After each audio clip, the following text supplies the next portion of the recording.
Il était une fois une reine qui accoucha d'un fils si laid et si mal fait qu'on douta longtemps s'il avait forme humaine. Une fée qui se trouva à sa naissance assura qu'il ne laisserait pas d'être aimable parce qu'il aurait beaucoup d'esprit. Elle ajouta même qu'il pourrait, en vertu du don qu'elle venait de lui faire, donner autant d'esprit qu'il en aurait à celle qu'il aimerait le mieux. Tout cela consola un peu la pauvre reine, qui était bien affligée d'avoir mis au monde un si vilain marmot. Il est vrai que cet enfant ne commença pas plus tôt à parler qu'il dit 1000 jolies choses, et qu'il avait dans toutes ses actions je ne sais quoi de si spirituel qu'on en était charmé.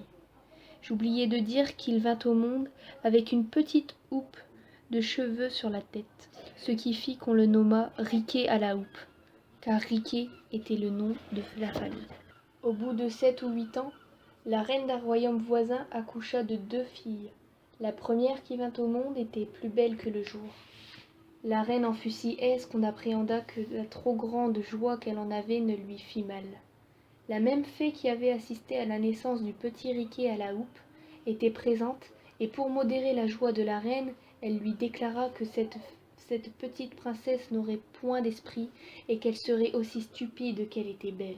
Cela mortifia beaucoup la reine, mais elle eut quelques moments après un bien plus grand chagrin, car la seconde fille dont elle accoucha se trouva extrêmement laide. Ne vous affligez point tant, madame, lui dit la fée.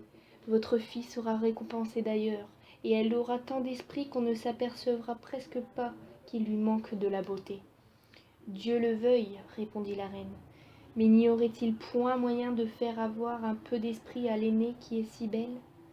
Je ne puis rien pour elle, madame, du côté de l'esprit, lui dit la fée, mais je puis tout du côté de la beauté, et comme il n'y a rien que je ne veuille faire pour votre satisfaction, je vais lui donner pour don de pouvoir rendre beau qui lui plaira.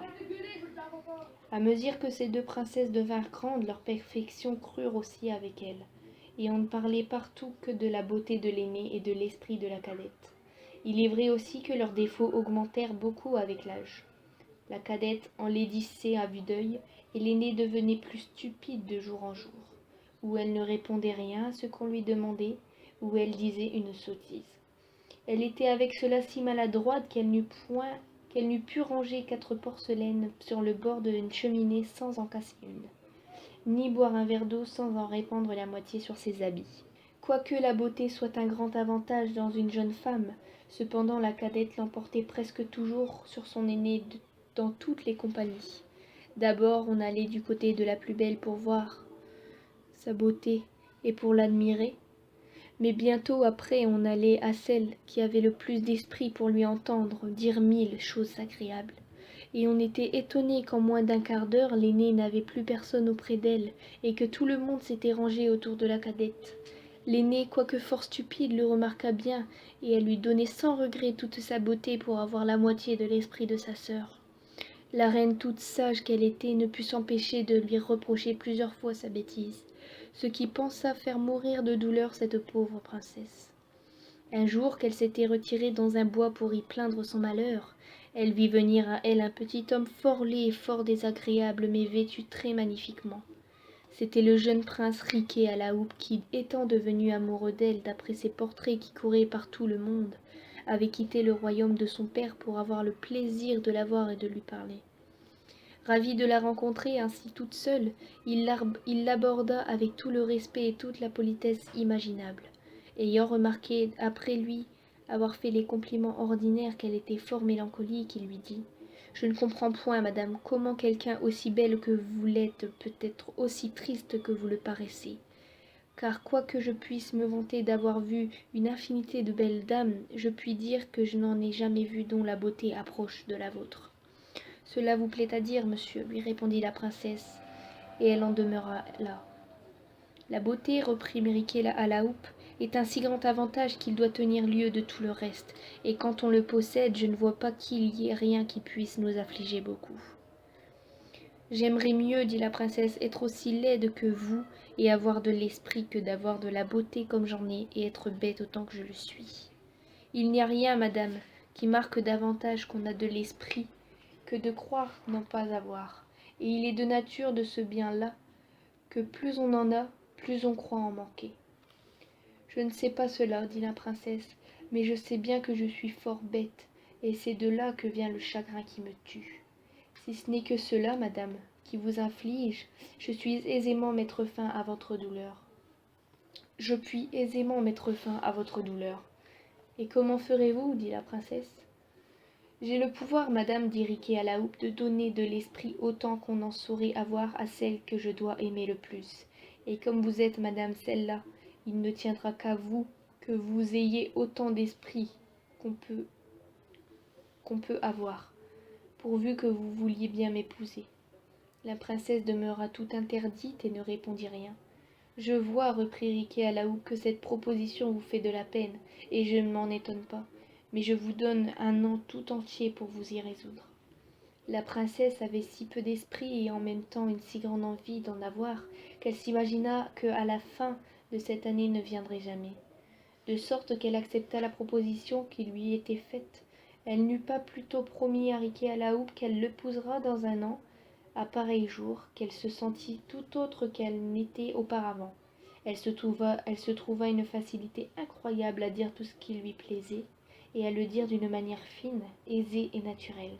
Elle commença dès ce moment une conversation galante et soutenue avec Riquet à la houppe, où elle brilla d'une telle force que Riquet à la houppe crut lui avoir donné plus d'esprit qu'il ne s'en était réservé pour lui-même.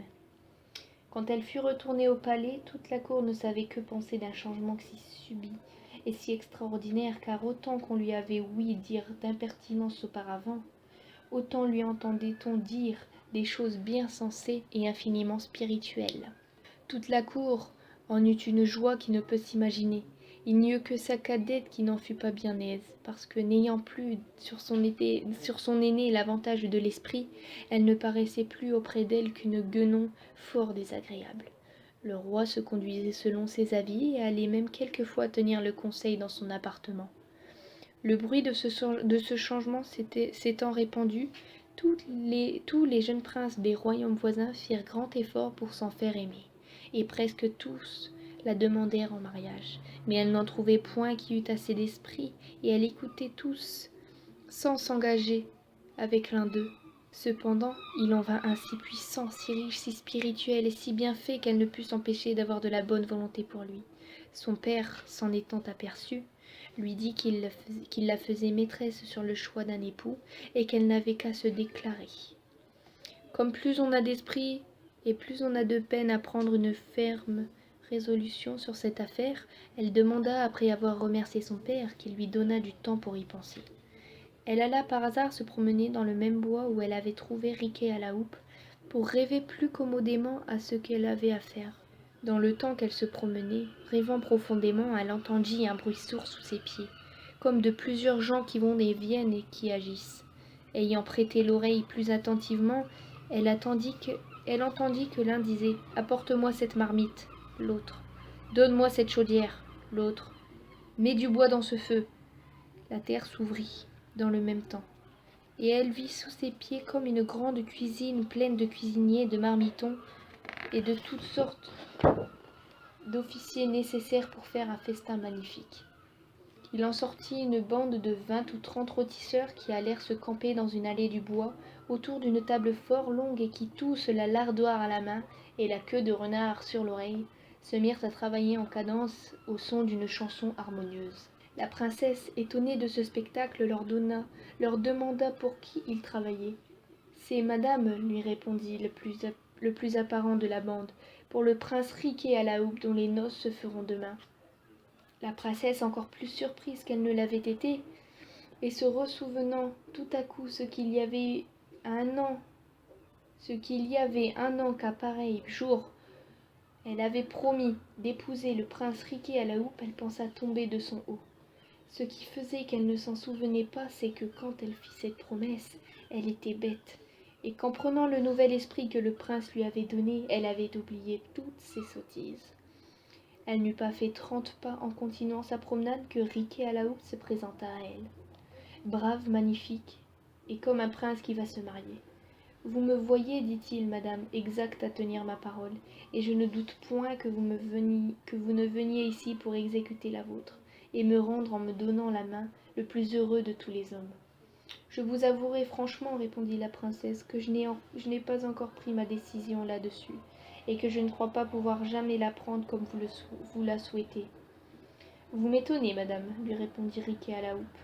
Je le crois, dit la princesse, et assurément, si j'avais affaire à un brutal, à un homme sans esprit, je me trouverais bien embarrassée.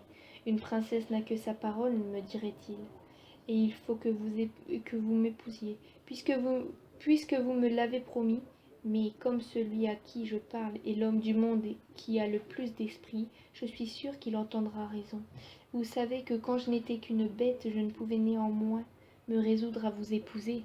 Comment voulez-vous qu'ayant l'esprit que vous m'avez donné, qui me rend encore plus difficile en gens que je n'étais, j'en prenne aujourd'hui une décision que je n'ai pu prendre dans ce temps-là? Si vous pensiez tout de bon à m'épouser, vous avez eu grand tort de m'ôter ma bêtise et de me faire voir plus clair que je ne voyais. Si un homme sans esprit, répondit Riquet à la houppe, serait bien reçu, comme vous venez de le dire, à vous reprocher votre manque de parole, pourquoi voulez-vous, madame, que je n'en eusse pas de même dans une chose où il y va de tout le bonheur de ma vie? Est-il raisonnable que ceux qui ont de l'esprit soient d'une pire condition que ceux qui n'en ont pas? Pouvez-vous le prétendre, vous qui en avez tant et qui en avez tant souhaité d'en avoir? Mais venons au fait. S'il vous plaît, à la réserve de ma laideur, y a-t-il quelque chose en moi qui vous déplaise? Êtes-vous malcontente de ma naissance, de mon esprit, de mon humeur et de mes manières? Nullement, répondit la princesse. J'aime en vous tout ce que vous venez de me dire. Si cela est ainsi, reprit Riquet à la houppe, je vais être heureux, puisque vous pouvez me rendre le plus aimable de tous les hommes. Comment cela se peut-il, lui dit la princesse. Cela se fera, répondit Riquet à la houppe, si vous m'aimez assez pour souhaiter que cela soit, et afin, madame, que vous n'en doutiez pas, sachez que la même fée qui, au jour de ma naissance, me fit le don de pouvoir rendre spirituelle la personne qui me plairait, vous a aussi fait le don de pouvoir rendre beau celui qui vous aimerait, et à qui vous voudrez bien faire cette faveur. Si la chose est ainsi, dit la princesse, je souhaite de tout mon cœur que vous deveniez le prince du monde le plus beau et le plus aimable, et je vous en fais le don autant qu'il en est à moi. La princesse n'eut pas plutôt prononcé ces paroles que Riquet à la houppe parut à ses yeux l'homme du monde le plus beau, le mieux fait et le plus aimable qu'elle eût jamais vu. Quelques-uns assurent que ce ne furent point les charmes de la fée qui opèrent, mais que l'amour seul fit cette métamorphose. Ils disent que la princesse, ayant fait réflexion sur la persévérance de son amant, sur sa discrétion et sur toutes les bonnes qualités de son âme et de son esprit, ne vit plus la difformité de son corps, ni la laideur de son visage, que sa bosse ne lui sembla plus que le bon air d'un homme qui fait le gros dos, et qu'au lieu que jusqu'alors elle avait vu boiter effroyablement, elle ne lui trouva plus qu'un certain air penché qui la charmait. Ils disent encore que ses yeux, qui étaient louches, ne lui en parurent que plus brillants, que leur dérèglement passa dans son esprit pour la marque d'un violent excès d'amour, et qu'enfin son gros nez rouge eut pour elle quelque chose de martial et d'héroïque. Quoi qu'il en soit, la princesse lui promit sur-le-champ de l'épouser, pourvu qu'il en obtînt le consentement du roi de son père. Le roi, ayant su que sa fille avait beaucoup d'estime pour Riquet à la houppe, qu'il connaissait d'ailleurs pour un prince très spirituel et très sage, le reçut avec plaisir pour son gendre. Dès le lendemain, les noces furent faites, ainsi que Riquet à la houppe l'avait prévu, et selon les ordres qu'il en avait donnés longtemps auparavant.